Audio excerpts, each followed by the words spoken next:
Good day, everybody. Yes, the first day of this year's netball campaign at the Commonwealth Games is done, and some of the results I want to share with you are the following.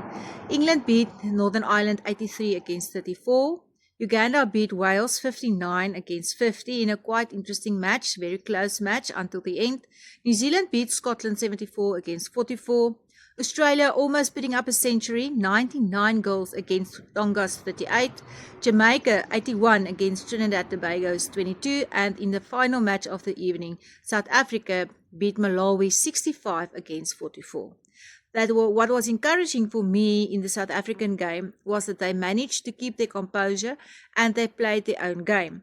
They slowed the game down, and immediately when they caught Malawi holding the ball too long, the ball was turned over and the score just grew on our side.